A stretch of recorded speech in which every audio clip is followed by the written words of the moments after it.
সুপ্রিয় চাকরি প্রত্যাশী বন্ধুরা, ডেইলি অল জব সার্কুলার চ্যানেলে আপনাকে স্বাগতম। বন্ধুরা, আপনারা দেখতে পাচ্ছেন অর্থ মন্ত্রণালয় অর্থনৈতিক সম্পর্ক বিভাগে ৭৪টি পদে একটি মেগা নিয়োগ বিজ্ঞপ্তি প্রকাশিত হলো। বন্ধুরা, আজকে আমরা ভিডিওটি সম্পূর্ণ বিস্তারিত আলোচনা করব।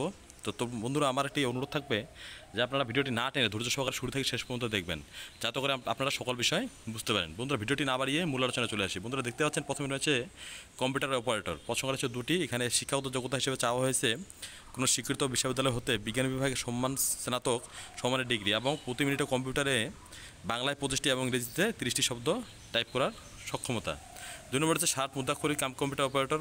প্রসঙ্গ রয়েছে 25টি। বন্ধুরা, এখানেও আপনাকে অবশ্যই স্নাতক পাস হতে হবে এবং প্রতি মিনিটে ইংরেজিতে 70টি এবং বাংলায় 45টি শব্দ টাইপ করার দক্ষতা থাকতে হবে। 3 নম্বর রয়েছে অফিস সহকারী কম্পিউটার মুদ্রাক্ষরিক। এখানে প্রসঙ্গ রয়েছে 6টি। এখানে বলা আছে বন্ধুরা, উচ্চ মাধ্যমিক পাস লাগবে এবং কম্পিউটার প্রশিক্ষণ প্রাপ্ত এবং প্রতি মিনিটে বাংলায় 20টি এবং ইংরেজিতে 20টি শব্দ টাইপ করার সক্ষমতা। 4 নম্বর রয়েছে অফিস সহকারী কম্পিউটার মুদ্রাক্ষরিক হিসাব কোষ।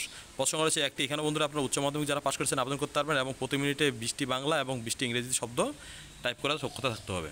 এবং 5 নম্বরে বন্ধুরা দেখতে পাচ্ছেন অফিস সহায়ক। এর প্রসঙ্গ রয়েছে 40টি। এখানে বলা হয়েছে যে কোনো শিক্ষিত বোর্ড হতে মাধ্যমিক স্কুল সার্টিফিকেট, এসএসসি বা সমান পরীক্ষায় উত্তীর্ণ হতে হবে। তো বন্ধুরা, এই ছিল বিস্তারিত আলোচনা।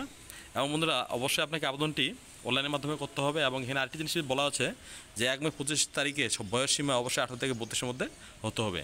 আর বন্ধুরা, বিস্তারিত যে আলোচনাটি রয়েছে সেটি হলো আপনাকে অনলাইনে আবেদন করতে হবে। আবেদন শুরু হচ্ছে 1 জুন এবং আবেদনের শেষ তারিখ 30 জুন বিকাল 5টা পর্যন্ত। আপনাকে নির্ধারিত স্থানে 300x300 পিক্সেলের ছবি এবং নির্ধারিত স্থানে 300x80 পিক্সেলের ছবি স্ক্যান করে সাবমিট করতে হবে। এবং আবেদনটি করার পর অবশ্যই 72 ঘন্টার ভিতরে নির্ধারিত ফি প্রদান করে আবেদনটি সাবমিট করতে হবে, অন্যথায় আপনার আবেদনটি বাতিল হয়ে যাবে। তো বন্ধুরা, আপনারা যারা আবেদন করতে চান আপনারা অবশ্যই আবেদনটি করতে পারেন। আর বন্ধুরা, একটি জিনিস বলে রাখি যে সকল প্রকার চাকরি বিজ্ঞপ্তি সবার আগে পেতে অবশ্যই বন্ধুরা, বর্তমানে আমাদের যে বাংলাদেশে রয়েছে অনেকগুলো নিয়োগ বিজ্ঞপ্তি প্রকাশিত হচ্ছে, প্রতিনিয়ত অনেক নিয়োগ বিজ্ঞপ্তি প্রকাশিত হচ্ছে। তো সবগুলো আপনারা সবার আগে পেতে অবশ্যই আমাদের ডেইলি অল জব সার্কুলার চ্যানেলটিকে সাবস্ক্রাইব করে পাশে থাকা বেল আইকনটি প্রেস করে সাথে থাকুন। ভিডিওটি ভালো লাগলে বন্ধুরা অবশ্যই লাইক করুন, কমেন্ট করুন, আপনাদের শুভাকাঙ্ক্ষীর কাছে শেয়ার করুন।